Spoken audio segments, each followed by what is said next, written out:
Hi, xin chào các bạn, chào mừng các bạn đã trở lại với kênh Gió Mùa Ký Sự. Lời đầu tiên thì xin được chúc cho các bạn có thật nhiều sức khỏe và nhiều niềm vui trong cuộc sống đã trở lại với kênh của mình. Hôm nay thì mình xin được phép cập nhật 72,8 km đường quốc lộ 1A hay còn gọi là đường Cái Quan hay còn gọi là đường Thiên Lý, từ giáp ranh Mí địa phận của tỉnh Tiền Giang về đến cầu Mỹ Thuận nha các bạn.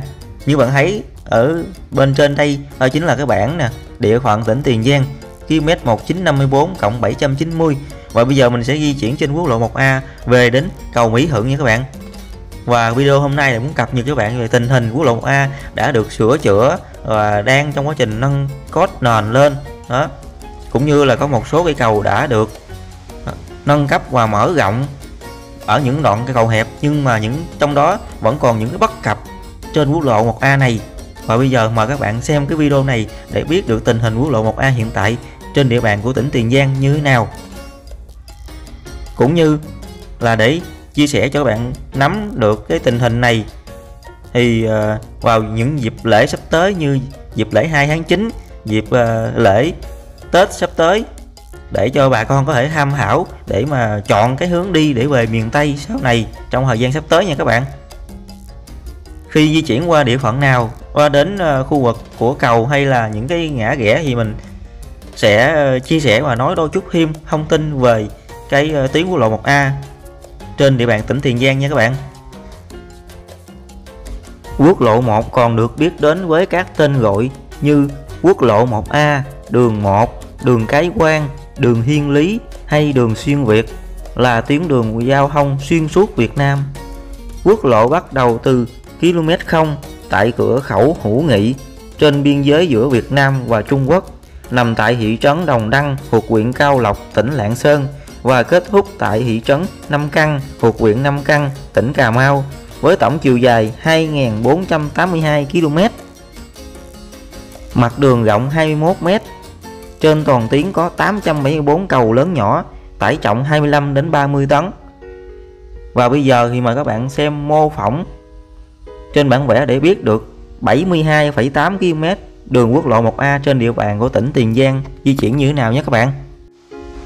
Quốc lộ 1A qua tỉnh Tiền Giang từ km 1954 giáp với tỉnh Long An, có điểm đầu tại cầu Tân Hương, và đến km 2029 giáp với tỉnh Vĩnh Long, có điểm cuối tại cầu Mỹ Thuận giáp với tỉnh Vĩnh Long tại sông Tiền nha các bạn. Đường quốc lộ 1A trên tỉnh Tiền Giang có chiều dài 72,8 km, đứng thứ 16 cả nước về các tỉnh có chiều dài quốc lộ 1A đi qua. Tỉnh Bình Thuận có quốc lộ 1A dài 178,5 km, dài nhất Việt Nam.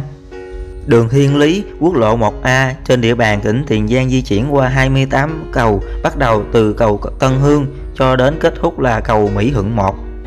Trên bản đồ, đường màu đỏ là đường quốc lộ 1 từ Bắc vào Nam, và đây là hình ảnh của các tỉnh mà có quốc lộ 1 di chuyển qua. Còn đây chính là tỉnh Tiền Giang. Tiếp tục chia sẻ cho các bạn về hình ảnh của quốc lộ 1A đi qua khu công nghiệp Tân Hương. Rẽ phải là vào khu công nghiệp Tân Hương ở tại Châu Thành, tỉnh Tiền Giang nha các bạn.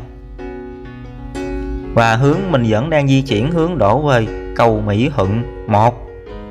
Hôm nay cái video này sẽ tương đối hơi dài. Nếu các bạn ai quan tâm đến tuyến quốc lộ 1A để về quê trên quốc lộ 1A địa phận của tỉnh Tiền Giang từ khu vực cầu Tân Hương về đến cầu Mỹ Thuận 1 trên tuyến quốc lộ 1A địa bàn của tỉnh Tiền Giang nha các bạn, nên video này sẽ hơi tương đối khá dài. Video này không có chia sẻ xây dựng và chỉ chia sẻ về giao thông và đường quốc lộ 1. Mời các bạn cùng đón theo dõi tiếp video nhé. Ở các tỉnh miền ngoài song hành với quốc lộ 1 còn có đường sắt Bắc Nam nằm rất gần với quốc lộ 1 huyết mạch.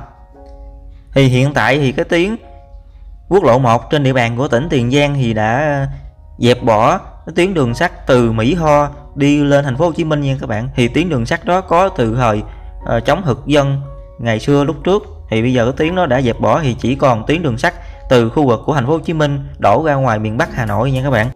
Kèm theo đó thì tuyến đường cao tốc Bắc Nam đang được xây dựng, thì nó cũng nằm gần song hành với đường quốc lộ 1A này.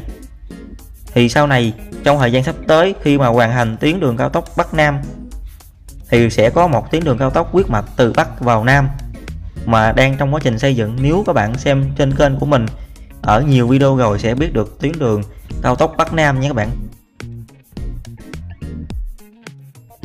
Như một số tuyến đường cao tốc Bắc Nam ở khu vực phía Nam thì như tuyến Trung Lương Mỹ Thuận, tuyến Mỹ Thuận Cần Thơ, cầu Mỹ Thuận 2 và tuyến cao tốc Bến Lức Long Thành, tuyến cao tốc Long Thành Dầu Dây đều là các tuyến cao tốc Bắc Nam.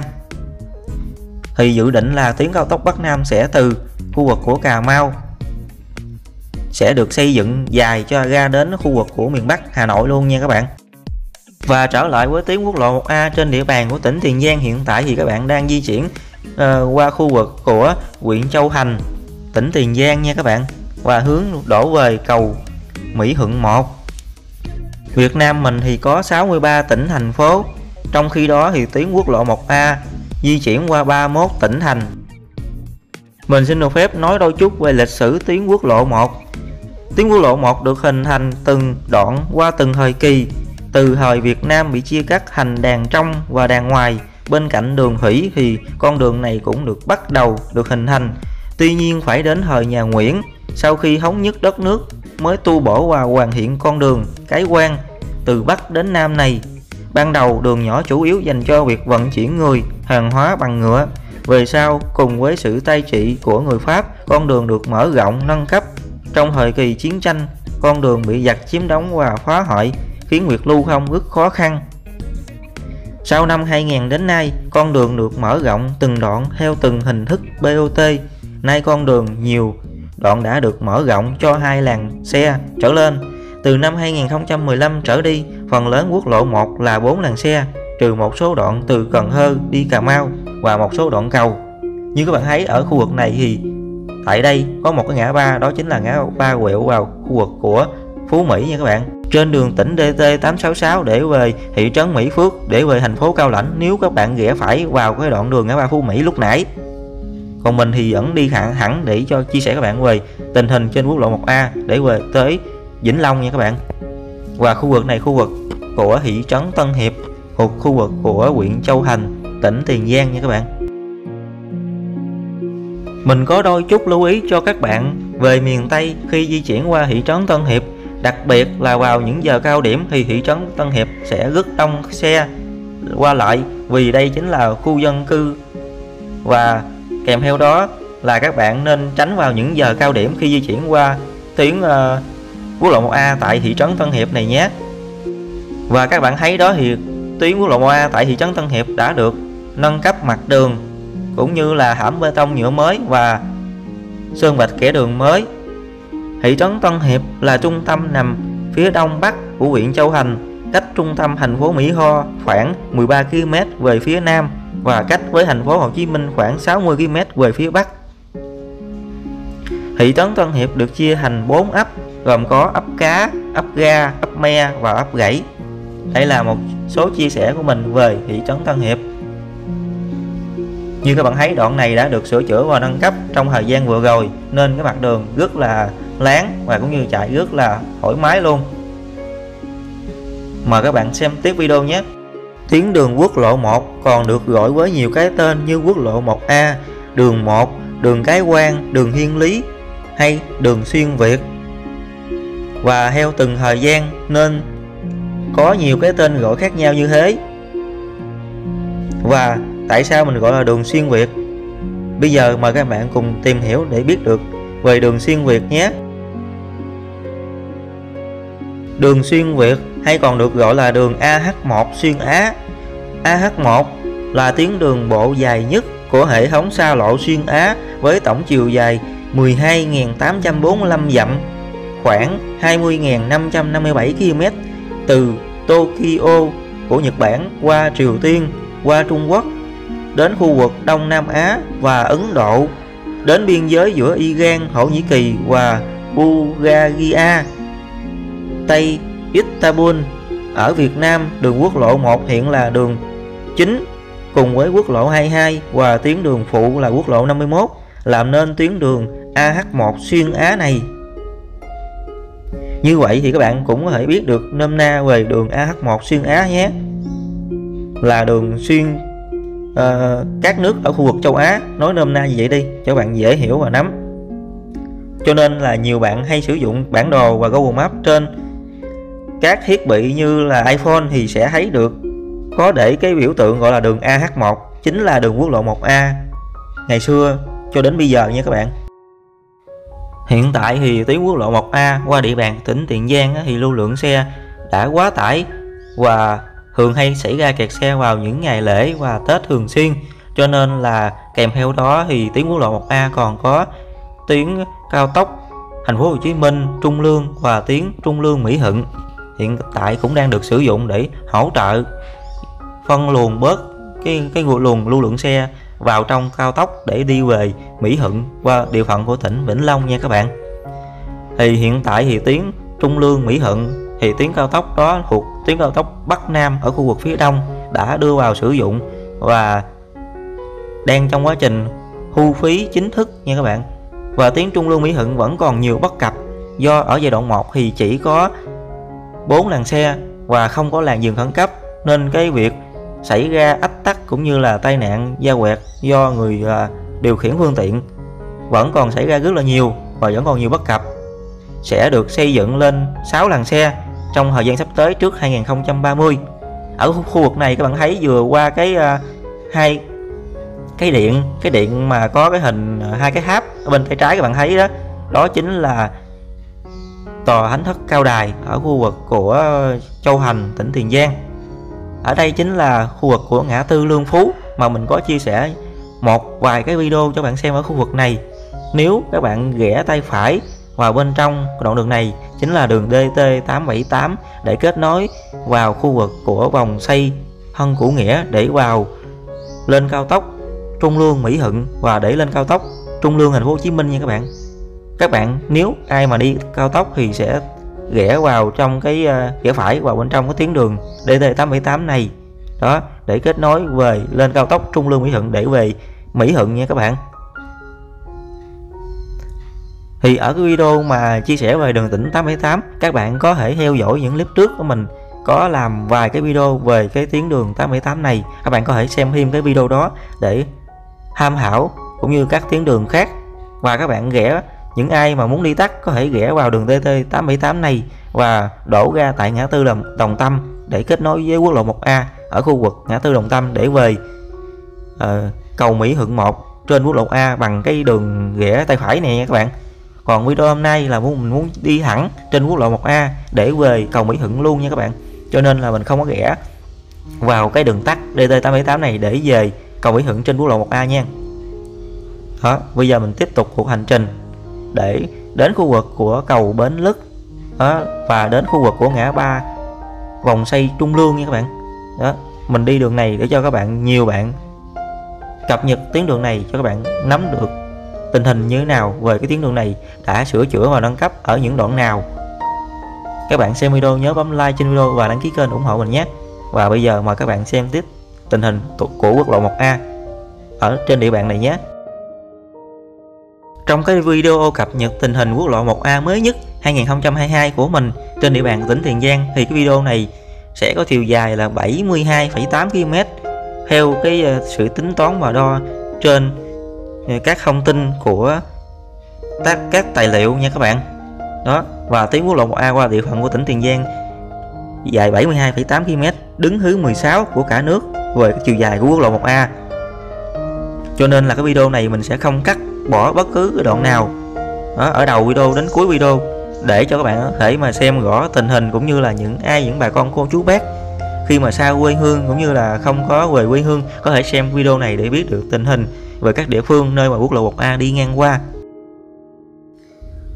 Tỉnh Tiền Giang có thể nói là một vị trí chiến lược ở khu vực đồng bằng sông Cửu Long. Tại sao mình lại nói thế? Tiền Giang là một tỉnh ven biển thuộc đồng bằng sông Cửu Long ở miền Nam Việt Nam. Tỉnh nằm trong vùng kinh tế trọng điểm phía Nam. Tỉnh lỵ có thành phố Mỹ Tho và nằm cách thành phố Hồ Chí Minh khoảng 70 km về hướng Tây Nam và cách thành phố Cần Thơ khoảng 90 km về hướng Đông Bắc. theo đường quốc lộ 1. Tiền Giang đã trở thành trung tâm văn hóa chính trị của cả đồng bằng sông Cửu Long, là địa bàn trung chuyển hết sức quan trọng gắn liền cả miền Tây Nam Bộ, đồng thời giúp Tiền Giang trở thành một tỉnh có nền kinh tế phát triển ở khu vực miền Tây Nam Bộ. Đa phần các tỉnh ở khu vực miền Tây Nam Bộ muốn về miền Đông lên thành phố Hồ Chí Minh bắt buộc phải di chuyển qua địa bàn của tỉnh Tiền Giang nha các bạn. Cho nên có thể nói đường giao thông tại địa bàn tỉnh Tiền Giang cần được phải nâng cấp và được cải thiện hết sức để đáp ứng được cái lưu lượng xe. Cho nên có thể nói các bạn thấy nhiều năm vừa qua thì địa bàn của tỉnh Tiền Giang xảy ra tình trạng kẹt xe là một cái nút cổ chai, gây ảnh hưởng trầm trọng đến sự phát triển cũng như là các phương tiện di chuyển trên quốc lộ 1A qua địa bàn của tỉnh Tiền Giang nha các bạn. Đặc biệt ở các những điểm đen như là ở các ngã ba hoặc là di chuyển qua các khu phố, các khu đông dân cư thường hay xảy ra ách tắc vào thời điểm trước, đặc biệt là vào những ngày lễ, những ngày Tết và những ngày nghỉ. Kèm theo đó hiện tại thì tuyến quốc lộ 1A đã được hỗ trợ bởi tuyến cao tốc Trung Lương Mỹ Thuận, cho nên đã được giảm đi một phần nào cái tình trạng ách tắc và kẹt xe đó. Thì các bạn vừa di chuyển qua cầu Bến Chùa ở khu vực này thuộc khu vực của thành phố Mỹ Tho nha các bạn, phường 10 thành phố Mỹ Tho. Thì di chuyển không còn bao xa nữa các bạn sẽ đến được cái ngã ba vòng xoay Trung Lương đó, hay còn gọi là ngã ba Trung Lương nha các bạn. Vòng xoay Trung Lương đó là ở phía trước.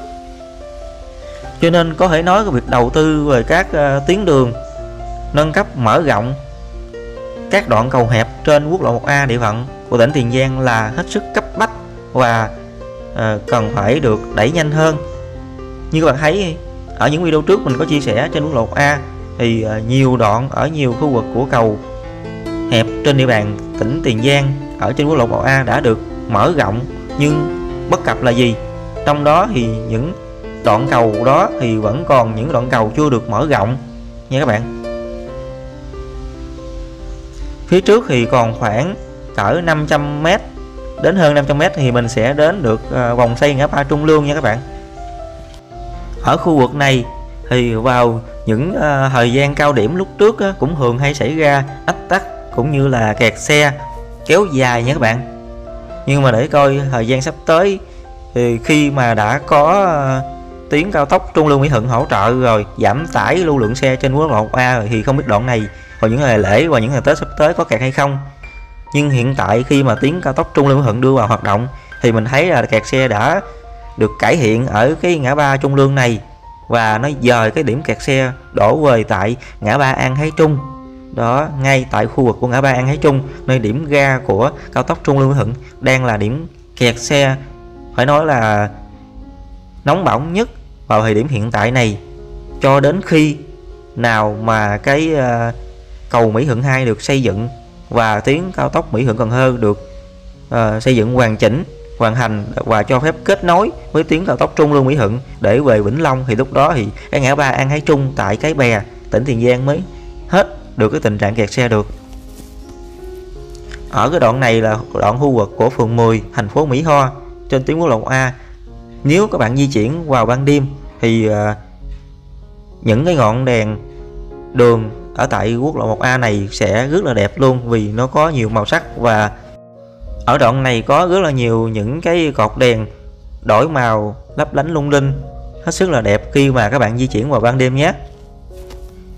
Và mình di chuyển khoảng vài cây số nữa thì mình sẽ đến khu vực của ngã tư Đồng Tâm, nơi kết nối với đường tỉnh 878 để vào cao tốc Trung Lương Mỹ Thuận nha các bạn. Thì ở khu vực của ngã tư Đồng Tâm đó thì cũng thường hay xảy ra kẹt xe vào những thời điểm cao điểm vào thời gian trước nha các bạn. Hiện tại thì mình đang ở khu vực của thành phố Mỹ Tho trên quốc lộ A, thì di chuyển tới ngã tư Đồng Tâm hướng về phía trước đâu đó cũng khoảng cỡ 4-5 cây số nữa nha các bạn. Nhắc đến Tiền Giang, Mỹ Tho thì cũng có thể nói về du lịch, cũng có rất là nhiều khu du lịch và vui chơi nha các bạn.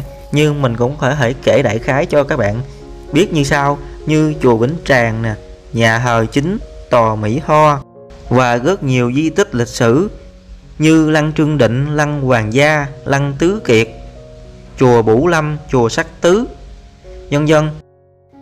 Các khu du lịch như Cù Lao Huế Sơn, chợ nổi Cái Bè, trại gắn Đồng Tâm, khu bảo tồn sinh thái Đồng Tháp 10, biển Tân Thành, giếng nước Mỹ Tho, bến tắm ngựa, bờ kè sông Tiền, quảng trường Mỹ Tho, vân vân, rất là nhiều nơi thì các bạn có thể tham khảo để mà tìm hiểu thêm về các khu du lịch ở tại địa bàn tỉnh Tiền Giang nha các bạn. Ở đoạn quốc lộ 1A khu vực này các bạn thấy là đã được nâng cốt nền, mặt đường thảm bê tông nhựa mới và sơn vạch kẻ đường mới, cũng như là những dải phân cách cứng các bạn thấy không, được sơn phết lại mới, rất là hoàn chỉnh luôn. Ở đoạn này các bạn khi mà di chuyển về miền Tây có thể nói rất là khỏe, vì cái đường đã được sửa chữa nâng cấp rất là tốt, chạy rất là thoải mái.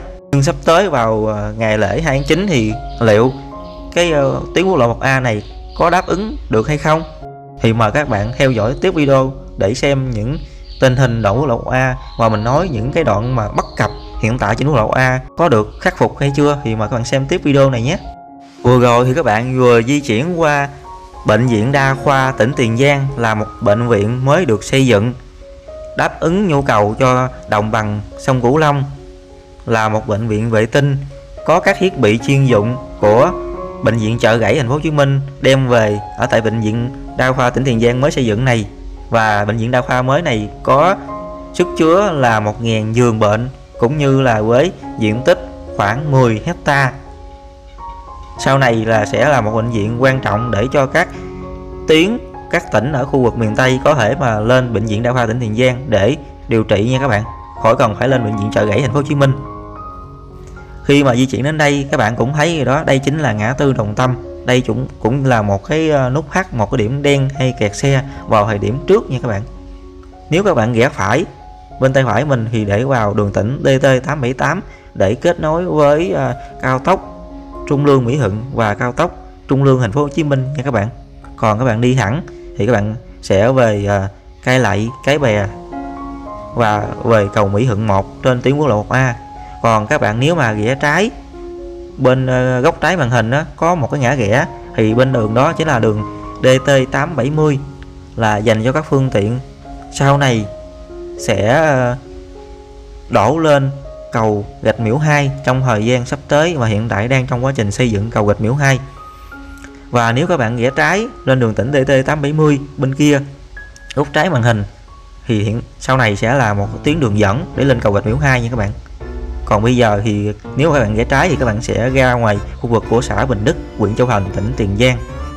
Rồi bây giờ mình tiếp tục cái cuộc hành trình trên tuyến quốc lộ 1A để đổ về khu vực của thị xã Cai Lậy, đổ về Cái Bè và về cầu Mỹ Thuận 1 nha các bạn. Ở khu vực đoạn này cũng đã được nâng cấp mặt đường, thảm bê tông nhựa mới và cũng như là sơn vạch cái đường mới rồi nha các bạn. Mời các bạn cùng xem tiếp video. Khi đến những khu vực vị trí nào mình có tìm hiểu thông tin thì mình sẽ chia sẻ cho các bạn về thông tin ở khu vực đó nhé. Do video quay tương đối dài cho nên là sẽ có những thiếu sót, cũng như là trong quá trình quay sẽ có những tình huống bị rung lắc. Mong mọi người xem hết sức thông cảm và bỏ qua cho mình nhé. Và để có những hình ảnh bao quát giữa bên trái và bên phải màn hình, cho nên là mình thường hay di chuyển và chạy ở lane ô tô ở giữa làn đường của tuyến quốc lộ, cho nên là hết sức lưu ý, mong mọi người đừng có di chuyển như mình nhé các bạn.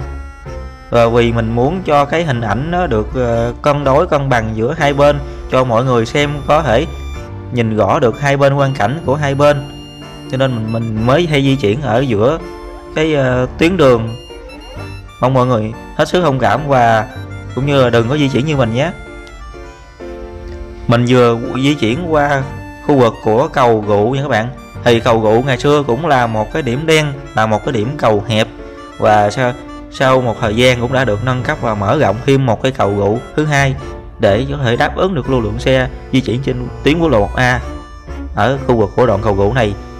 Tiếp theo video này là mời các bạn xem những hình ảnh của tuyến quốc lộ 1A hướng về khu vực của cầu Long Định nha các bạn, và hướng về Cai Lậy để đổ về Mỹ Thuận nha các bạn.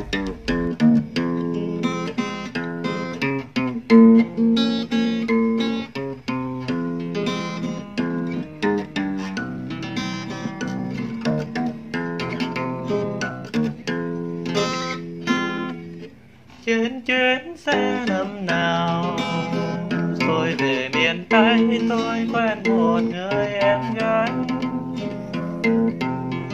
mái tóc buồn bờ vai, ánh mắt say hồn ai, lòng tôi vẫn chưa mở phai.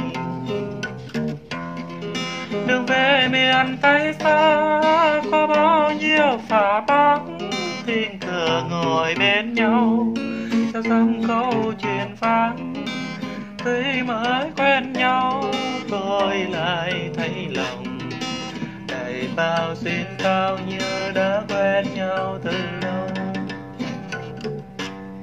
Xe bước nhanh trên đường, xa mờ xuống nương cây xanh sợp che muôn hương.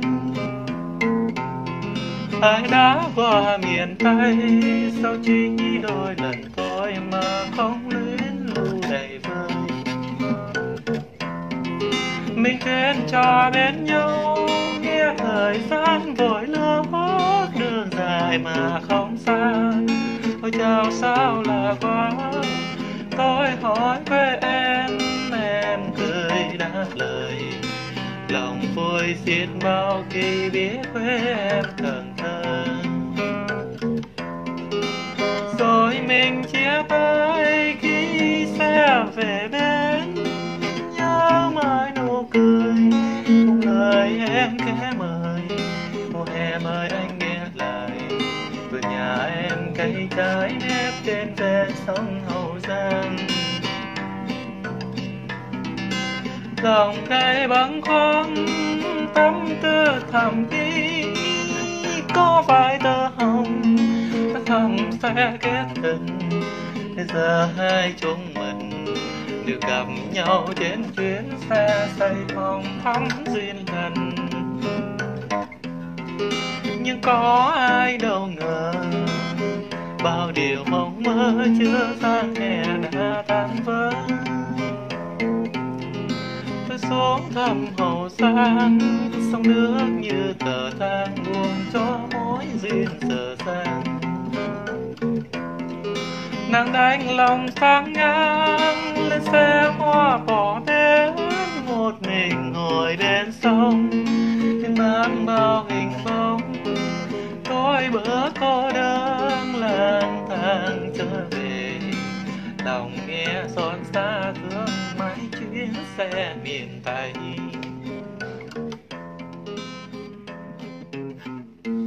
Hiện tại mình đang di chuyển trên tuyến quốc lộ 1A, ở đoạn này là thuộc khu vực của Long Định nha các bạn. Và phía trước đó chính là cầu Kênh Sáng, hay còn gọi là cầu Long Định. Thì ở cái cầu này cũng được mở rộng thêm một cái cầu ở bên tay trái á, là cây cầu cao cao á, và một cái cầu hấp này là cầu ngày xưa lúc trước. Và sau này thì mở rộng thêm cái cầu bên trái, cầu Long Định bên trên, để cho đảm bảo lưu lượng xe di chuyển qua các đoạn cầu này được ổn hơn. Và mời các bạn xem tiếp video để tới khu vực của Cây Lậy nha các bạn. Và mình sẽ chia sẻ và nói những thông tin tiếp ở đoạn khu vực đó.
Khi các bạn di chuyển trên quốc lộ A đến khu vực ngay tại đèn xanh đèn đỏ này, nếu các bạn ghé trái thì các bạn sẽ ra vào đường tỉnh DT876 để kết nối với chợ Vĩnh Kim, cũng như là kết nối với phà Gạch Miễu Tạm để mà về Bến Tre bằng phà Gạch Miễu Tạm nha các bạn. Còn mình sẽ di chuyển thẳng trên tuyến quốc lộ 1A này để mà về cầu Mỹ Thuận 1 để về Vĩnh Long nha các bạn. Thì song song với tuyến quốc lộ 1A là ở bên trong, bên phải mình á, bên trong thì cũng cách vài cây số, cũng có một tuyến đường song hành với quốc lộ 1A này là đường cao tốc Trung Lương Mỹ Thuận nha các bạn. Có một dòng sông chảy tràn trong trí nhớ, làng em bên lỡ làng anh ở bên bồi. Mỗi ngày em qua bên này sông đi học, như bên con đò chờ trong bóng mù. Nhánh mù con bướm vàng quanh quẩn, anh bao chiều tàn thơ thởn qua sông. Em tan trường về con đò trên cát lở, áo lụa như mây bay ngược gió sông chiều.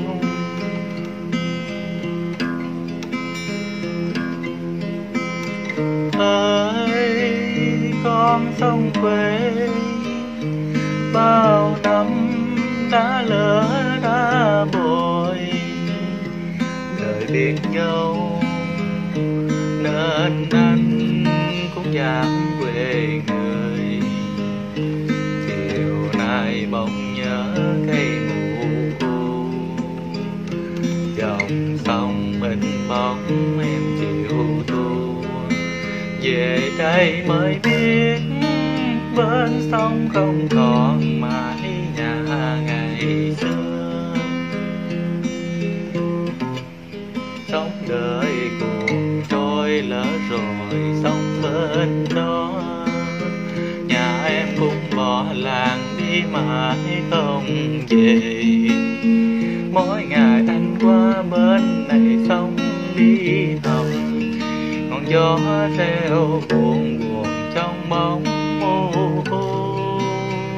Nhánh mù con bướm vàng không đầu, câu ca từ thời thơ dài ru sang. Sông quê Trường An con đò trên cát lở, cũng vì em xa mà thành nỗi nhớ nao lòng.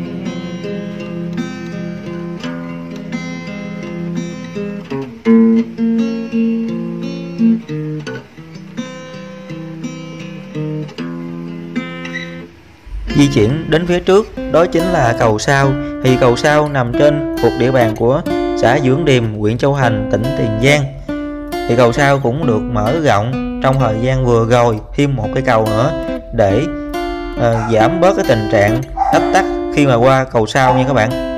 Và mình tiếp tục di chuyển lên khu vực của huyện Cai Lậy, tiếp tục hành trình nhé các bạn.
Ở phía trước ngay đèn xanh đèn đỏ, nếu các bạn rẽ tay phải thì các bạn sẽ vào đường tỉnh DT874 tại khu vực của xã Điềm Hy, huyện Châu Thành, tỉnh Tiền Giang. Trong khu vực đó thì các bạn sẽ đi giao cắt ngang với đường cao tốc Trung Lương - Mỹ Thuận, và trong đó có một cái khu di tích gọi là khu di tích Chiến Thắng ấp Bắc nha các bạn, là một khu di tích lịch sử trong thời gian chống thực dân xâm lược ở những thời điểm trước nha các bạn. Bây giờ thì tiếp tục hành trình trên quốc lộ 1A, mời các bạn xem tiếp video nhé. Nhớ bấm like trên video và đăng ký kênh ủng hộ mình.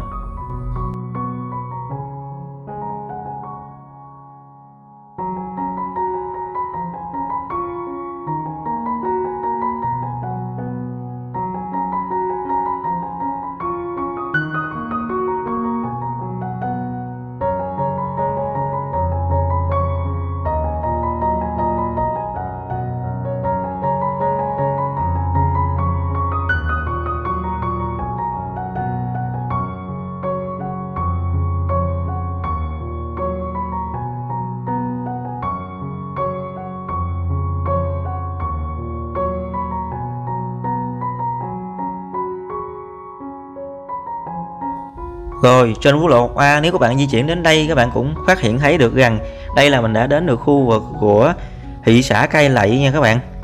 Thì thị xã Cai Lậy nằm ở phía tây tỉnh Tiền Giang, cách với thành phố Mỹ Tho khoảng 30 km, cách với thành phố Hồ Chí Minh khoảng 90 km, có vị trí địa lý phía bắc giáp huyện Tân Phước, phía đông giáp huyện Châu Thành, và phía tây và phía nam giáp với huyện Cai Lậy.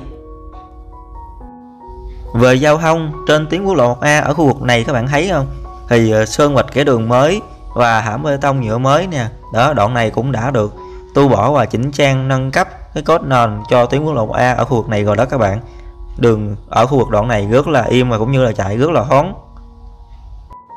Và trên quốc lộ 1A các bạn di chuyển một chút xíu nữa, các bạn sẽ đến khu vực của cầu Mỹ Quý thuộc xã Nhị Quý và thị xã Cai Lậy, tỉnh Tiền Giang nha các bạn.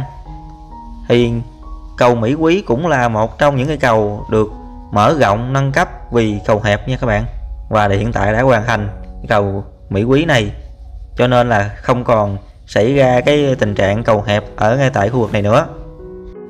Và mình cũng xin được phép chia sẻ đôi chút về cái đơn vị hành chính của thị xã Cai Lậy.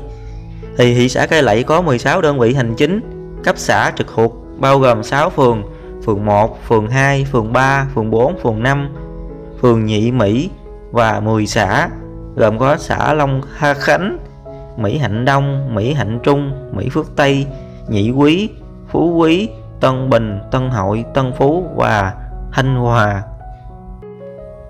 Cai Lậy ngày xưa chỉ là một cái ấp nhỏ thôi, nhưng mà do ông cai cơ Ngô Tấn Lễ chỉ huy khai khẩn khai quang dưới quyền của Võ Tánh ở cái thời mà chúa Nguyễn Ánh nha các bạn, nên sau này mở rộng lên thành một cái thị xã Cai Lậy như bây giờ.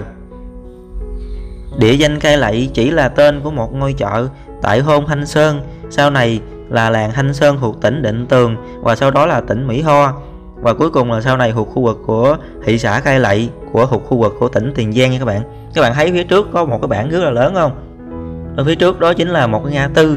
Nếu mà các bạn rẽ tay phải thì sẽ vào nút giao Cai Lậy để lên cao tốc Trung Lương - Mỹ Thuận. Nếu các bạn rẽ sang bên tay trái thì các bạn sẽ vào tuyến tránh thị xã Cai Lậy. Đó, để mà làm một cái tuyến đường tránh cái thị xã Cai Lậy, khu vực đông dân cư trên quốc lộ 1A này. Thì tuyến tránh thị xã Cai Lậy mình được biết là chủ yếu là dành cho các phương tiện ô tô và các phương tiện xe 30 nha các bạn. Các phương tiện xe lớn sẽ vào tuyến tránh thị xã Cai Lậy để mà về Cái Bè và kết nối với quốc lộ 1A ở khu vực của Cái Bè các bạn. Mục đích chủ yếu của tuyến tránh Cai Lậy là để tránh cái khu quốc lộ 1A ở khu vực thị xã Cai Lậy này, lại tại vì là khu thị xã Cai Lậy là khu đông dân cư, cho nên là di chuyển qua đây thì sẽ bị giảm tốc độ cũng như là không thể di chuyển nhanh được. Bây giờ thì mình chuẩn bị di chuyển gần tới khu vực của trung tâm thị xã Cai Lậy nha các bạn.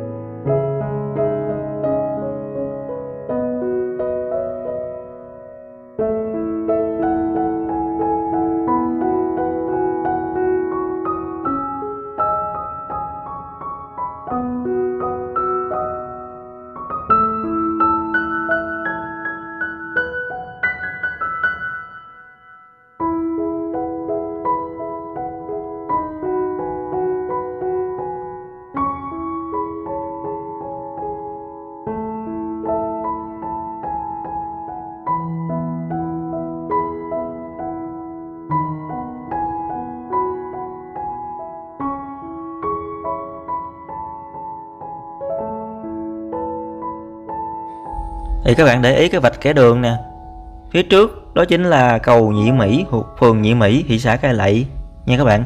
Thì mình thấy là cầu Nhị Mỹ này thì hiện tại cũng chỉ có 4 làn xe, cho nên là mình thấy là cầu Nhị Mỹ này nếu mà sau này nếu mà có điều kiện cũng nên mở rộng cầu Nhị Mỹ cho nó rộng hơn một chút.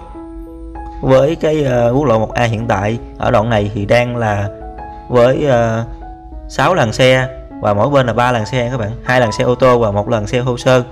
Thì khi mà lên cầu Nhị Mỹ thì chỉ còn có 2 làn xe mà thôi.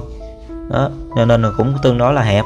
Cho những ngày lễ thì sẽ di chuyển qua đoạn cầu Nhị Mỹ thì sẽ tương đối là hơi bị cản trở một chút.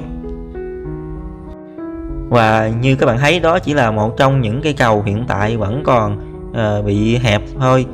Đó, và cũng có một số những cái cầu đã được mở rộng rồi.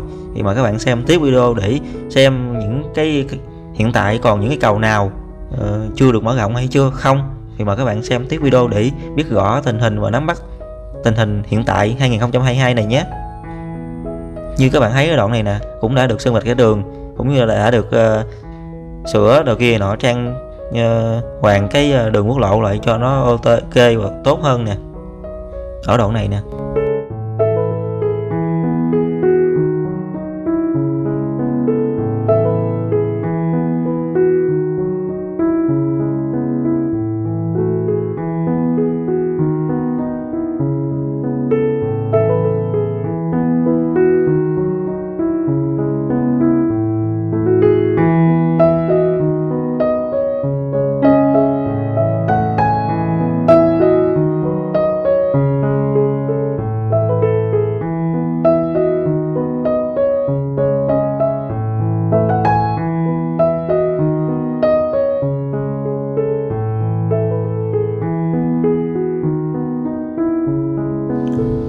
Phía trước thì các bạn thấy bên tay phải đó, nó chính là bệnh viện đa khoa Cai Lậy các bạn. Cũng là một bệnh viện đa khoa tương đối lớn ở khu vực của cái huyện này. Rồi mình đã vào khu đông dân cư nè, là có thể nói là một cái khu trung tâm của thị xã Cai Lậy, tỉnh Tiền Giang nè. Bên tay phải mà các bạn thấy đó chính là đường Võ Việt Tân ở phường 4 thị xã Cai Lậy, Tiền Giang nha các bạn. Rồi mình tiếp tục di chuyển phía trước để đến cầu Cai Lậy nha các bạn.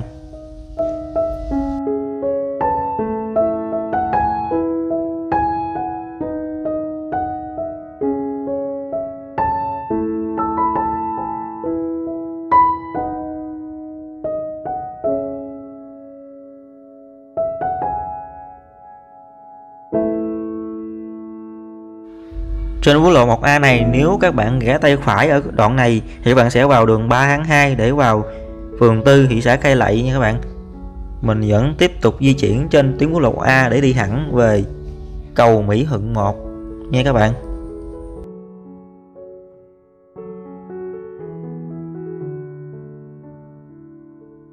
Ở cái đoạn này vào thời điểm vào những ngày lễ Tết cũng thường hay xảy ra kẹt xe nha các bạn. Và nếu các bạn rẽ tay phải á, thì các bạn sẽ vào đường 30 tháng 4 thuộc khu vực của phường 4 thị xã Cai Lậy. Rồi bây giờ mình tiếp tục di chuyển trên tuyến quốc lộ 1A để lên cầu Cai Lậy nha các bạn. Đây chính là cầu Cai Lậy mới trên quốc lộ 1A ở tại khu vực của phường 5 thị xã Cai Lậy. Còn bên tay trái các bạn đang xem đó chính là cầu Cai Lậy cũ. Theo như mình được biết là đã được xây dựng cách đây cũng đã đâu đó khoảng 60 năm về trước rồi nha các bạn, vào thời chống thực dân xâm lược á.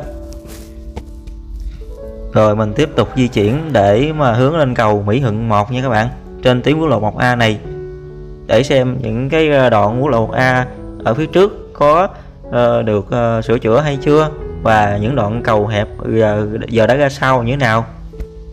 Mời các bạn cùng đón theo dõi.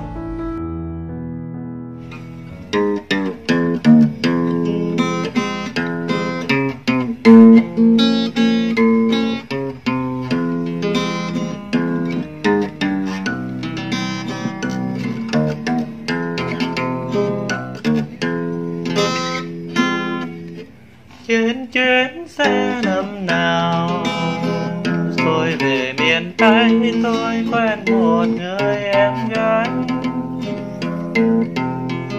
mái tóc buồn bờ vai,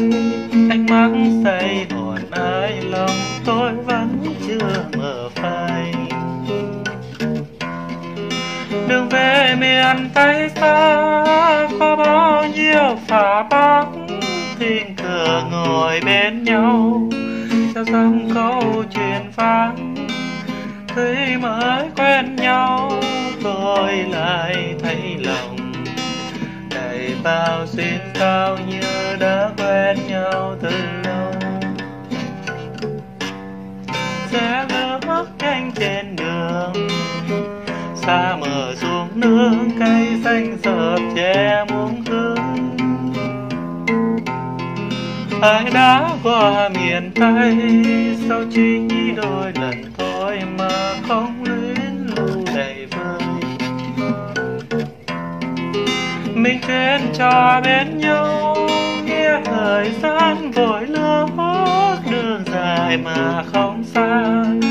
Ôi chào sao là quá, tôi hỏi quê em cười đáp lời. Lòng vui xiết bao khi biết quê em Cần Thơ. Rồi mình chia tay khi xe về bên, nhớ mãi nụ cười cùng lời em khẽ mời. Ô em ơi anh nghe lời, vườn nhà em cây trái nếp trên ven sông Hậu Giang. Lòng đầy bâng khuâng tâm tư thầm kín, có phải tơ hồng ta thầm sẽ kết tình. Bây giờ hai chúng mình được gặp nhau trên chuyến xe say mong thắm duyên lần. Nhưng có ai đâu ngờ bao điều mong mơ chưa sang hè đã tan vỡ. Tôi xuống thăm Hậu Giang, sông nước như tờ tang buông cho mối duyên dở dang. Nàng đánh lòng sang ngang lên xe hoa bỏ bến, một mình ngồi bên sông nhưng mang bao hình bóng. Tôi bữa cô đơn lang thang trở về, lòng nghe xót xa thương mãi chuyến xe miền Tây.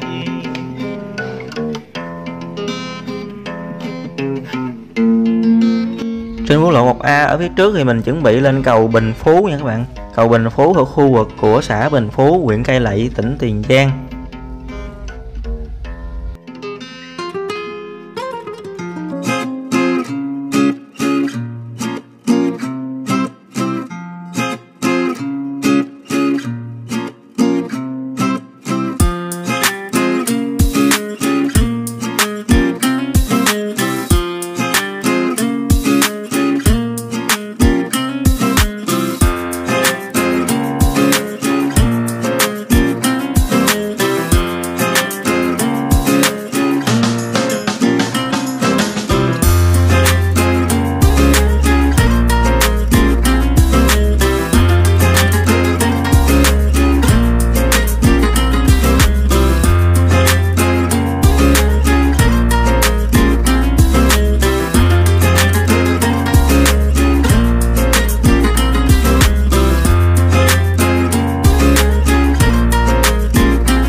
Chắc có lẽ nhiều bác tài và các bà con cô chú bác mình khi di chuyển đến cái đoạn cầu này thì cũng đều nhớ như in, vì cái đoạn cầu này nó khá là hẹp.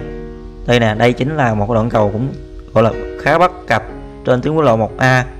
Ở địa phận của tỉnh Tiền Giang vẫn chưa được nâng cấp và mở rộng nè. Thì cầu đó chính là cầu Phú Nhuận, thuộc xã Bình Phú, huyện Cai Lậy, tỉnh Tiền Giang.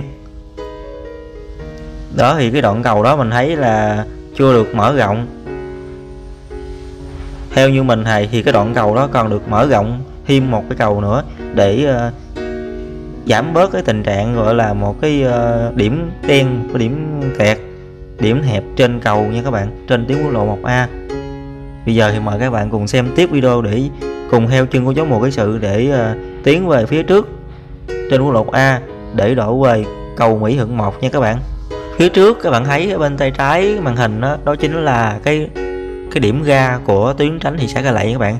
Ở cái đoạn video trước nữa thì mình có chia sẻ các bạn về cái đoạn điểm vào của tuyến tránh thị xã Cai Lậy. Thì đây chính là điểm ra của tuyến tránh thị xã Cai Lậy. Thì cái đoạn đường tuyến tránh thị xã Cai Lậy thì nó dài đâu đó là khoảng 12 km nha các bạn. Và để cái điều quan trọng là để tránh cái thị xã Cai Lậy, nơi mà khu dân cư đông đúc mà lúc nãy mà mình có chia sẻ các bạn á, trên quốc lộ 1A đó. Đó là như vậy đó. Thì sắp tới, trong thời gian sắp tới là có thể là vào khoảng cuối tháng 8 này sẽ đưa vào tiến hành để thu phí trở lại ở tại cái trạm BT Cai Lậy này nha các bạn. Để thu phí cho cái tuyến tránh đó thì lúc trước đã bỏ tiền ra xây cái tuyến tránh đó, thì lúc trước cũng có thu phí rồi nhưng mà thu phí chưa có đủ, cho nên là sắp tới sẽ thu phí trở lại và thu phí trên quốc lộ 1A ở tại trạm BT Cai Lậy này luôn, và có một trạm bên trong tuyến tránh thì sẽ Cai Lậy nữa nha các bạn. Chạy như là sẽ thu phí 2 trạm á. Đó, đây chính là trạm BT Cai Lậy nè, ở ngoài quốc lộ 1A nè. Và giá vé ra sao và như thế nào thì các bạn có thể xem lại những cái clip trước mình đó. Mình có làm một cái video nói về cái trạm thu phí BT Cai Lậy này sẽ chuẩn bị thu phí trong thời gian sắp tới á. Các bạn có thể xem lại cái clip đó để hiểu rõ hơn nha các bạn. Rồi bây giờ cùng theo chân của Dấu Mùa Kỹ Sự để tiếp tục cuộc hành trình trên quốc lộ 1A đổ về cầu Mỹ Thuận 1 nha các bạn.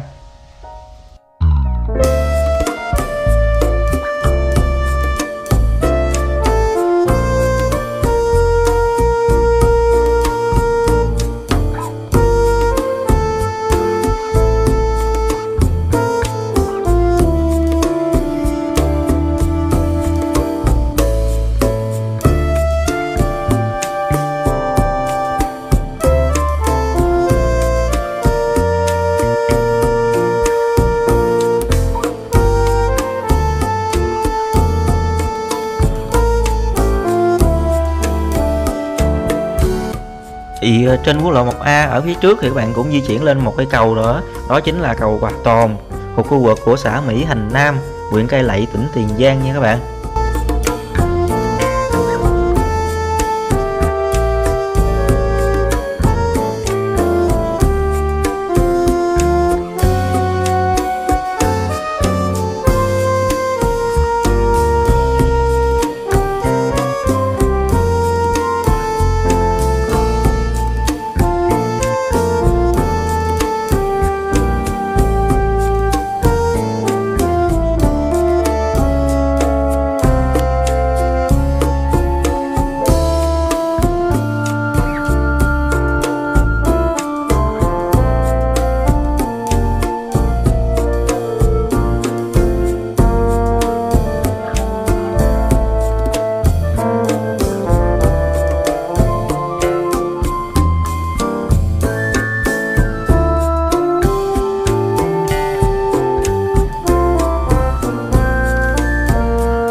Và hiện tại thì mình đã đến được khu vực của huyện Cái Bè nha các bạn. Nếu các bạn rẽ tay phải đó, để thì các bạn sẽ vào bên trong đường dẫn để kết nối với nút giao Cái Bè nha các bạn, thuộc khu vực của Mỹ Hội nha các bạn. Thì bên trong đó chính là khu vực của xã An Cư, huyện Cái Bè, tỉnh Tiền Giang. Thì cái đoạn đường dẫn vào bên trong cái nút giao Cái Bè á, bên tay phải mình á, chính là ngày xưa người ta gọi là đường lộ Bốt 23 và được mở rộng ra để kết nối với nút giao Cái Bè để lên cao tốc Trung Lương Mỹ Thuận nha các bạn. Đó, còn bên tay trái màn hình á, cũng có một con lộ nhỏ, đó chính là con lộ huyện. Rồi mình thì không có rẽ vào bên trong cái nút giao và cái đoạn đường dẫn Cái Bè này để lên cao tốc, thì mà mình sẽ chia sẻ các bạn trên quốc lộ 1A, cho nên cái clip này sẽ tiếp tục di chuyển hẳn về phía trước nha các bạn, trên quốc lộ 1A để về cầu Mỹ Thuận 1. Trò chơi thuở bé anh ưa kéo mò câu, chờ em qua ngóng vườn. Cô bé mỹ miều cười rôm rôm bờ vai, tay ôm chắc bánh mò. Chiếc tàu mò nhỏ bé anh ra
trên phố theo khói chiều mệt mong. Khi em sang sông làm sao mà biết trời tan vì đêm mưa. Em ơi, chuyện xưa chuyện cũ đâu có ngờ chia ly. Khi em vô quy làm sao thèm nghĩ chuyện mò câu đáng gì. Hỏi ai còn nhớ tên phố kéo mò câu, giờ em quên mất rồi. Cửa đổ điện hồi kỷ niệm xưa mồ côi, anh lưu luyến đầy vơi. Kỷ niệm xưa hờn dỗi, anh lối mòn chơi vơi, giờ em say tiếng cười. Ở ngay tại phía trước, nếu nhiều bạn về miền Tây sẽ đi ngay khu vực này sẽ biết được. Nếu các bạn ngay tại vòng xoay này các bạn ghé trái thì các bạn sẽ vào đường tỉnh DT875 để vào khu vực của thị trấn Cái Bè nha các bạn. Và mình sẽ ghé phải trên tuyến đường quốc lộ 1A này để tiếp tục đi di chuyển trên tuyến quốc lộ 1A để về cầu Mỹ Thuận 1. Và mời các bạn cùng xem tiếp video của mình nhé.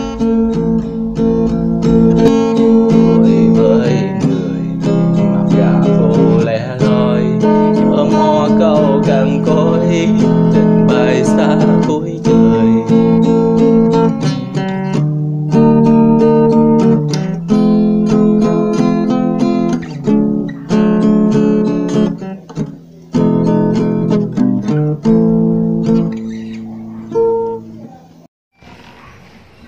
Phút ban đầu ấy từ xanh màu say vết nhưng chưa gợi em.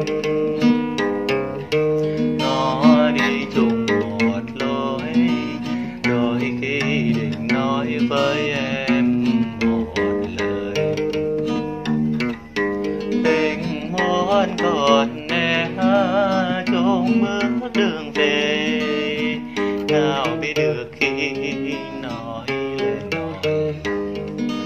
Vì nẻo vào tim mơ dòng mây khép môi thắm sao xinh.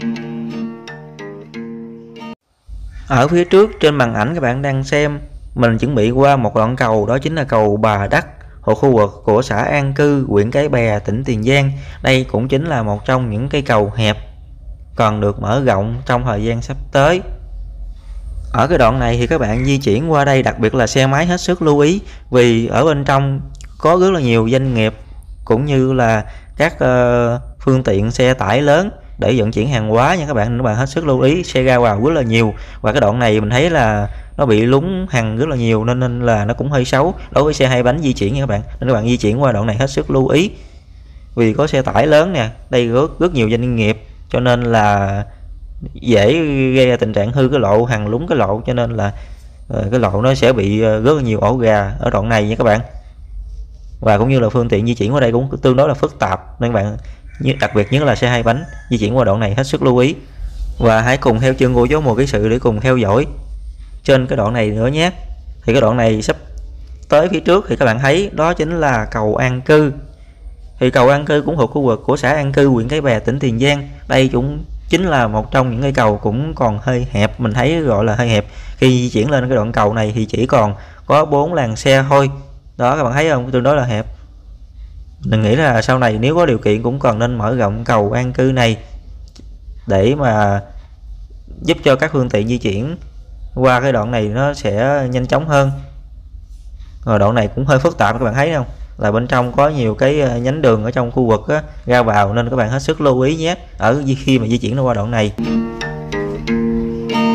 Cuối xuân hè tới nhưng chưa lần nói lá thu rơi lại rơi,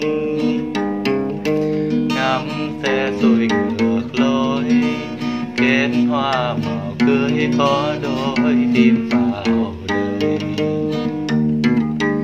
Dù trước dù dù sao nhưng cũng một lần người đến người thương thì ta nổi người chờ hồi năm để rồi cay đắng đến tay một tìm hồng. Sống mệt mỏi quá thiếu em chung một chuyến đò tình yêu như hoa nở biết em yêu mà anh chờ. Và di chuyển đến đoạn này trên quốc lộ A thì mình cũng có một cây cầu cũng tương đối là hẹp. Đây chính là cầu Hồng Lưu thuộc khu vực của xã Hậu Thành, huyện Cái Bè, tỉnh Tiền Giang. Mình thấy cầu này cũng tương đối là hơi nhỏ. Và hiện tại trên đoạn cầu này thì cũng có 4 làn xe. So với cái đoạn quốc lộ thì nhỏ hơn. Như các bạn thấy, để ý cái vạch cái đường không, và cái lan can nè. Đó. Thì khi mà di chuyển xuống phía dưới thì trên cái mặt đường ở bên dưới đường thì nó sẽ trở thành là 6 làn xe. Đó, đoạn cầu Hồng Lưu thì cũng tương đối hẹp. Và mời các bạn xem tiếp video để xem những cái đoạn cầu phía trước và cái đoạn tuyến quốc lộ A phía trước như thế nào nhé các bạn. Như các bạn thấy thì sơn vạch cái đường đoạn này nè đã được sơn vạch cái đường mới rồi nè. Đó. Khi ban xa cả hai người vẫn chờ một câu nói mà sự biệt ly không một lần hé môi. Từ đây trên kín tim trong mong tôi ôi xuân hè tới nhưng chưa lần nói lá khô rơi lại rơi. Ngắm xe xuôi ngược lối kết hoa ngày cưới có đôi tim vào đời. Đừng trách người đi sao lối nhịp đàn tình chỉ đẹp khi ai ân không tròn. Một lần vào thu là lần ban xa khơi sâu thắm tư.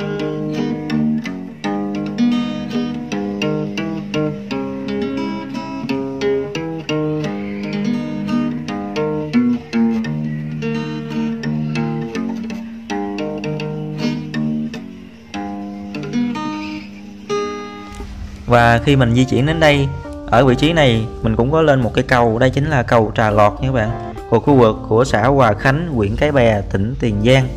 Thì cầu Trà Lọt này cũng đã được mở rộng rồi nha các bạn.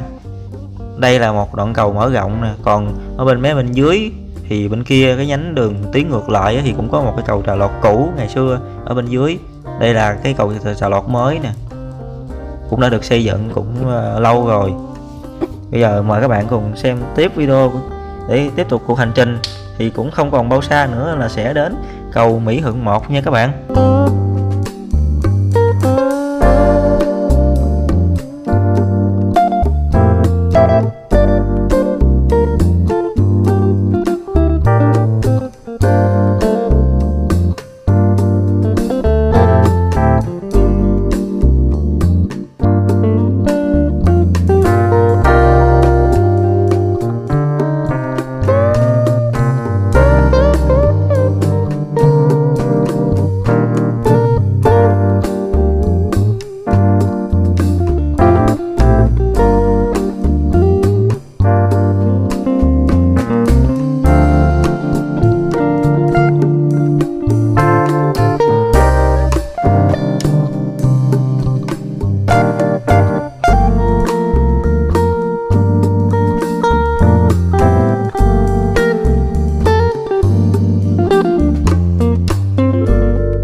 Hiện tại thì mình đang có mặt ở tại cầu Mỹ Thiện, thuộc xã Thiện Trí, huyện Cái Bè, tỉnh Tiền Giang. Ở đoạn này vì mình thấy là có một số cây cầu đã được mở rộng nên di chuyển khá là thoải mái và thuận lợi luôn nha các bạn. Mời các bạn cùng xem tiếp video để cùng với một cái sự tiếp tục cuộc hành trình này nhé.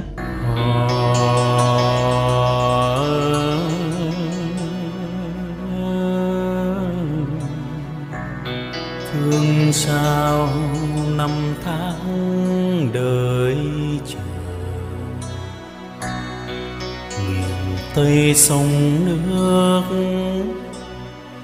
chứ miền Tây sông nước hằng mơ cũng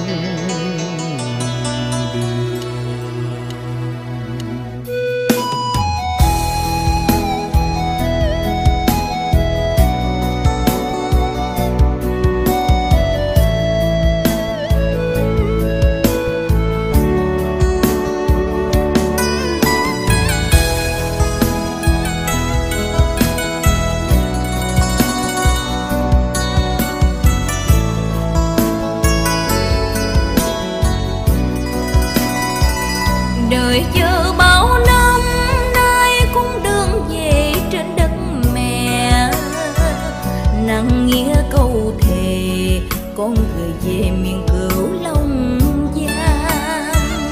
đường mới thênh thang con mừng vui lệ ước hai hàng. Mẹ hiền yêu ơi, xuân năm nay quê hương mình đổi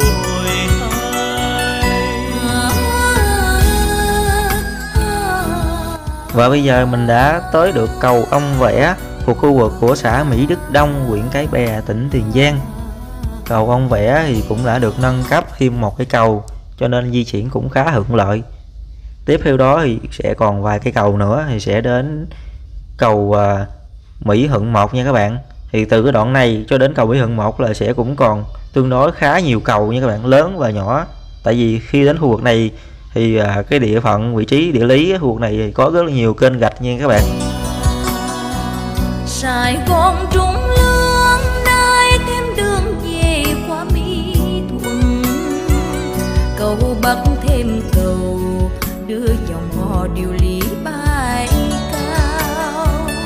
bỏ lại sau lưng con đường xưa ùn tắc năm nào, đường về miền Tây nay không còn cách trở là bao.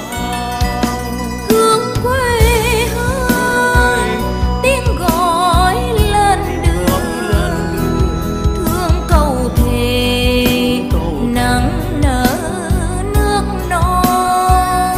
Mừng xuân năm nay bao buồn vui đón ở công trường.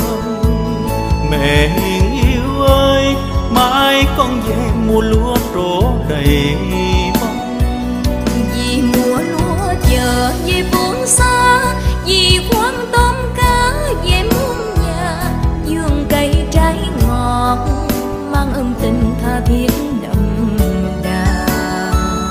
Mẹ chờ con về mùa xuân sao, chờ khi con nước thỏa mong cầu. Miền Tây đất mẹ bao cung đường đẹp giao quê hương. Miền Tây đất mẹ con xin dành trọn lời yêu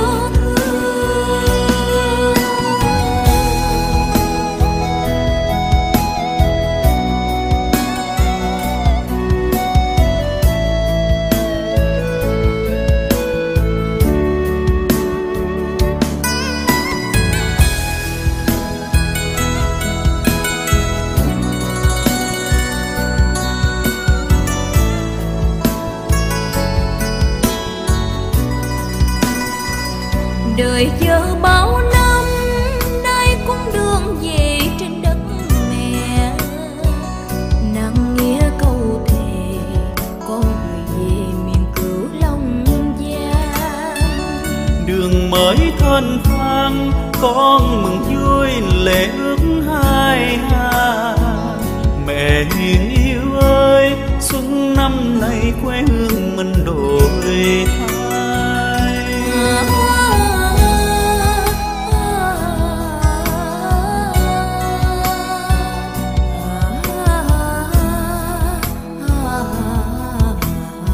Hiện tại thì mình đang có mặt trên quốc lộ 1A ở tại khu vực của xã Mỹ Đức Tây, huyện Cái Bè, tỉnh Tiền Giang. Đây chính là cầu Mỹ Đức Tây nha các bạn.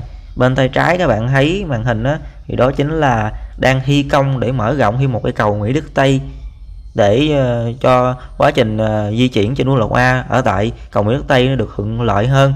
Đó. Thì cầu Mỹ Đức Tây mình có chia sẻ một vài cái video ở video trước đó, các bạn có thể mở trong cái kênh của mình ra để tìm cầu Mỹ Đức Tây nha các bạn, để biết được tình hình cầu Mỹ Đức Tây xây dựng như thế nào nha các bạn. Và bây giờ mời các bạn cùng xem tiếp video để di chuyển tới phía trước. Sài Gòn trúng lương nay thêm đường về qua Mỹ Thuận cầu Bắc thêm cầu đưa dòng bò điều lý bay cao bỏ lại sau lưng con đường xưa ùn tắc năm nào đường về miền Tây nay không còn cách trở là bao thương quê hương tiếng gọi lên đường thương câu thề nặng nở nước non mừng xuân năm nay bao buồn vui đón ở công trường mẹ hiền yêu ơi mãi con về mùa lúa trổ đầy vì mùa lúa giờ về phương xa vì quan tâm cá về muôn nhà vườn cây trái ngọt mang ân tình thâm thiết đậm đà mẹ chờ con về mùa xuân sao chờ khi con nước thỏa mong cầu miền Tây đất mẹ bao cung đường đẹp giao quê hương miền Tây đất mẹ con xin dành trọn lời yêu thương miền Tây đất mẹ bao cung đường đẹp giao quê hương miền Tây đất mẹ con xin dành trọn lời yêu thương miền Tây đất mẹ con xin dành trọn lời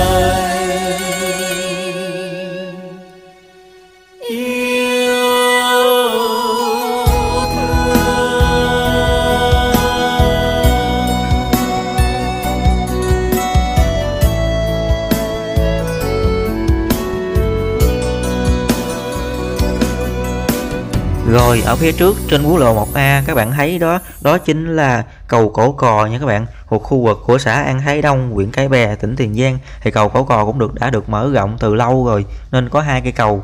Đó, đây là cái cầu hướng mình di chuyển là về miền Tây, hướng về cầu Mỹ Thuận 1 nè. Còn cái cầu bên trái lại là cầu đổ lên thành phố Hồ Chí Minh nha các bạn. Rồi bây giờ mời các bạn xem tiếp video thì cũng không còn bao xa nữa sẽ đến cầu Mỹ Thuận 1. Thì trong lúc khi video này thì cũng di chuyển với đoạn đường khá là dài, hơn 72 km, cho nên là sẽ gặp rất nhiều cái thời tiết bị ảnh hưởng, cho nên là ghi hình luôn, cho nên là cái hình ảnh nó sẽ đôi lúc bị kém và thiếu ánh sáng, mong các bạn hết sức thông cảm nhé.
Những hình ảnh mà các bạn đang xem đó chính là cầu Bà Lâm trên quốc lộ 1A thuộc khu vực của xã An Thái Trung, huyện Cái Bè, tỉnh Tiền Giang nhé các bạn.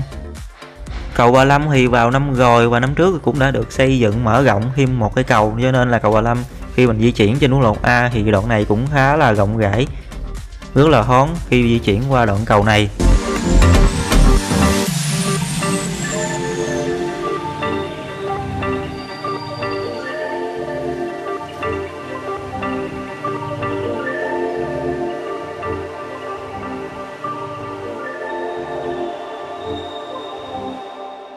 Dù cho tháng năm kia đổi thay, dù cho bao mong manh mãi nơi đây, dù nỗi đau theo muôn ngàn kiếp sau, ta vẫn yêu một lần và mãi mãi. Này người yêu hỡi xin tang trong vòng tay, giữ chặt nhau cho yêu dấu đông đầy. Nếu thời gian dừng lại nơi đây, trở về những phút giây ban đầu. Khi di chuyển đến đây trên quốc lộ 1A mình đã đến được cầu Gạch Chanh thuộc khu vực của xã An Thái Trung, huyện Cái Bè, tỉnh Tiền Giang. Và cũng không còn bao xa nữa thì mình sẽ đến được khu vực một cái ngã ba, có thể nói là một cái điểm đen ở thời điểm hiện tại này. Và trong thời gian sắp tới, khi mà cầu Mỹ Thuận 2 được xây dựng xong và cao tốc Mỹ Thuận Cần Thơ được xây dựng xong và cho phép kết nối với cao tốc Trung Lương Mỹ Thuận thì mới hết kẹt xe nha các bạn. Đó, các bạn thấy không? Ngay đây chính là điểm đen vào những ngày lễ sắp tới, vào ngày 2 tháng 9 sắp tới đó. Đó, nếu mà ai mà vào ngày lễ 2 tháng 9 sắp tới mà về quê sớm nha, một là bởi vì về quê sớm trước ngày 2 tháng 9 vài ngày thì mai ra mới ít xe nha các bạn. Và mình cảnh báo là đoạn ở khu vực ngã ba này sẽ rất là nhiều xe, tại vì nó sẽ bị dồn ứ và kẹt xe từ trên cái ngã ba này nè, ở bên trong quốc lộ 30 của cao tốc Trung Lương Mỹ Thuận nó sẽ đổ xuống đây, cho nên rất là nhiều xe vào những ngày lễ và ngày Tết sắp tới nha các bạn. Đó, thì cái ngã ba này nè, mình di chuyển thẳng thì sẽ lên cầu Mỹ Thuận 1 trên quốc lộ A. Còn nếu các bạn rẽ tay phải để vào bên trong đó là sẽ vào quốc lộ 30. Nếu mà di chuyển hoài luôn thì sẽ đến được cái khu vực của thành phố Sa Đéc, Cao Lãnh nha các bạn. Đó, còn nếu các bạn rẽ tay phải vô quốc lộ 30 này chừng tầm 500m thì các bạn sẽ tới một cái ngã rẽ để các bạn kết nối với cao tốc Trung Lương Mỹ Thuận để mà các bạn lên thành phố Hồ Chí Minh nha các bạn. Và hiện tại thì các bạn không thể rẽ vào tay phải để vào lên cao tốc để mà về Vĩnh Long, về Cần Thơ được, tại vì cái tuyến đó thì nó chưa được kết nối nha các bạn. Vì cầu Mỹ Thuận 2 và đường dẫn hai đầu cầu vẫn chưa xây xong, cũng như là tuyến cao tốc Mỹ Thuận Cần Thơ vẫn chưa xây xong, cho nên các bạn chưa thể để về Cần Thơ bằng cao tốc được nha các bạn. Rồi bây giờ mình tiếp tục cuộc hành trình để di chuyển trên tuyến quốc lộ 1A. Ở đoạn này thì mình thấy là mặt đường đã được sửa chữa nên cũng chạy khá là tốt nè. Đó, và sơn mịt kẻ đường mới lại rồi nè. Mình di chuyển còn không bao xa nữa, có thể nói là khoảng cỡ 10 km hoặc là 7-8 km thì nữa mình sẽ đến được cầu Mỹ Thuận 1 nha các bạn. Đây có thể nói là một tuyến đường huyết mạch cho các bà con cô chú bác ở thành phố Hồ Chí Minh khi đổ về miền Tây qua địa phận của tỉnh Tiền Giang. Ai xem video này chắc có lẽ là cũng sẽ đều nhớ ra cái đoạn này và cũng biết, tại vì đoạn này ưa hay kẹt xe vào cái thời điểm vừa rồi đó, như cái thời điểm Tết năm rồi và 30 tháng 4 một năm vừa rồi đó. Đoạn này cũng kẹt xe rất là dữ dội, bắt đầu từ ngã ba An Thái Trung lúc nãy nha các bạn.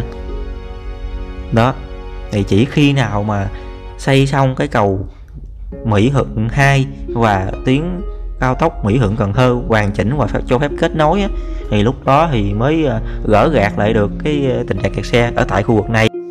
Và mình vừa di chuyển lên cầu An Hữu ở khu vực của xã An Hữu, huyện Cái Bè, tỉnh Tiền Giang nha các bạn. Thì cầu An Hữu cũng đã được mở rộng, xây 2 cây cầu nè. Đó, cho nên là rất rộng rãi.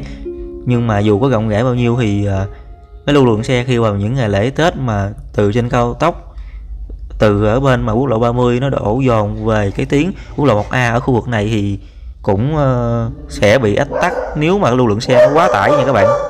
Đường miền Tây thui anh về miền Tây em đã qua cầu, đành lòng sao như nhánh lúc bình trôi mãi phương trời, mà quên điều lý thương nhau. Đợi chờ anh em sẽ mong chờ, đợi chờ anh em giữ câu thề. Về miền Tây em đã đi rồi, em đã đi rồi, miền Tây anh nhớ thương ai. Ôi tuổi xanh mộng mơ, dân dương tháng năm mong chờ, hứa duyên trao lời ngài anh về lứa đôi thành hôn. Tiếng đưa xiên sao tâm hồn buồn dạt dào nhớ thương nào dời. Em chờ mâm trầu đưa tới, pháo qua rô nồng mừng cô dâu trẻ vô quê. Giang xinh xánh vai bên chồng, làng phấn hồng điểm tô mắt duyên. Tương lai có nhau trong đời, lòng gọi mời ngắm mây trời bay. Và ở đây thì mình cũng lên một cây cầu, đây chính là cầu Gạch Dòng ở khu vực của Cái Bè, Tiền Giang nha các bạn. Thì khi mà di chuyển đến đoạn này thì thời tiết khá là xấu, xảy ra có những cái hạt mưa tương đối nhẹ nè các bạn. Nhưng mà mình cũng không biết là có thể di chuyển và có thể mà ghi hình cho đến khi mà qua địa phận của tỉnh Vĩnh Long, qua cầu Mỹ Thuận 1 hay không. Thì mời các bạn cùng đón theo dõi và ủng hộ cho mình bằng một like trên video và một lượt đăng ký kênh ủng hộ các bạn. Thì tới đó, vị trí này thời tiết khá là xấu, mong các bạn hết sức thông cảm cho cái hình ảnh nó sẽ bị kém. Đó thì các bạn thấy cái nghe đây, cái lúc nãy á, có một cái vòng xoay á, nếu bạn ghé bên tay phải mình á thì các bạn sẽ vào khu vực của đường. Đó chính là đường Bắc cũ ngày xưa để mà ra bến Bắc Mỹ Thuận ngày xưa nha các bạn. Lúc mà chưa có cái cầu Mỹ Thuận 1 này. Đó, bên tay phải lúc nãy á, cái chỗ mà cái vòng xoay có biểu tượng rất là đẹp, hình trái cây á. Đó thì cái đường đó thì bây giờ thì rất là đông dân cư ở bên dưới. Đó, còn đây là mình đang di chuyển trên tuyến quốc lộ 1A để lên cầu Mỹ Thuận 1. Và bắt đầu từ cái đoạn này bắt đầu là mưa bắt đầu nặng hạt dần. Và mình không biết có thể mà quay phim tiếp được hay không, thì mời các bạn ủng hộ với mình nhé. Nhưng mà mình sẽ cố gắng, nếu mà nhiễu mưa nhiễu học ít gì mình sẽ cố gắng ghi hình cho các bạn tiếp, thì các bạn theo dõi xuyên suốt về cái tình hình quốc lộ 1A ở đoạn này qua tới cầu Mỹ Thuận nha các bạn. Thì trong lúc này thì bắt đầu mưa, bắt đầu nhiễu học nhiều, cho nên mong các bạn hết sức thông cảm.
Do mưa ngày càng nặng hạt cho nên bắt buộc mình phải lao cái cam của máy quay. Mong các bạn hết sức thông cảm. Thì tới khu vực này là mình đã lên được cái phần đường dẫn để lên cầu Mỹ Thuận 1 rồi nè. Đó, phía trước thì các bạn cũng thấy đó chính là cầu Mỹ Thuận 1. Thì di chuyển không còn bao xa nữa thì mình sẽ qua được bờ của tỉnh Vĩnh Long nha các bạn. Và khi mà qua được cầu Mỹ Thuận 1 này á, thì mình sẽ qua được địa phận của tỉnh Vĩnh Long. Thì cầu Mỹ Thuận 1 này được ở chia cắt bởi sông Tiền nha các bạn. Và ranh giới giữa cầu Mỹ Thuận 1 là ở giữa sông Tiền, ở giữa cái cầu này nè, là ranh giới giữa Tiền Giang và tỉnh Vĩnh Long nha các bạn. Và các bạn có thể thấy được ở bên tay phải mình á, cách khoảng 350m bên tay phải mình, đó chính là cái dự án cầu Mỹ Thuận 2 dành cho cao tốc Bắc Nam để đi về Cần Thơ nha các bạn, sau này nha các bạn, đang xây dựng á. Nhưng mà mình cũng có chia sẻ nhiều cái video về cầu Mỹ Thuận 2 á, các bạn có thể xem những video đó để hiểu hơn nhé. Ở đây bắt đầu mưa, bắt đầu nhiễu hạt nhiều hơn, và những hình ảnh nó bắt đầu là nó hơi khó nhìn, mong các bạn hết sức thông cảm cho mình, tại vì mình sẽ cố gắng để mà lao kính camera để khi mà ghi hình cho đến bên bờ của tỉnh Vĩnh Long luôn, để kết thúc cuộc hành trình này của mình. Và cũng như lời cuối video thì mình xin chúc cho các bạn và bà con cô chú bác anh chị em mình có một buổi tối xem video thật là vui vẻ và thư giãn, cũng như là dành cho những bà con cô chú bác nào hay về miền Tây có thể thấy được cái quang cảnh cũng như là tuyến đường quốc lộ 1A là một cái tuyến đường thiên lý, là một tuyến đường cái quan đã được cập nhật của mình ở năm 2022 này, đã có những thay đổi rất là nhiều, đã được nâng cấp lên rất nhiều cho tuyến quốc lộ 1A này, cũng như là những hình ảnh cho những bà con cô chú bác ở xa quê hương có thể thấy được quang cảnh của Tiền Giang và một góc quê hương. Nếu các bạn và bà con cô chú bác có sinh ra ở đây đó, cũng như là hãy ủng hộ cho Dốt một cái sự mình một like nhé. Rồi hẹn gặp lại các bạn ở những video tiếp theo. Đây chính là một đoạn đường quốc lộ 1A với 72,8 km trên địa bàn của tỉnh Tiền Giang qua tới địa bàn của tỉnh Vĩnh Long nha các bạn. Hẹn gặp lại các bạn ở những video tiếp theo.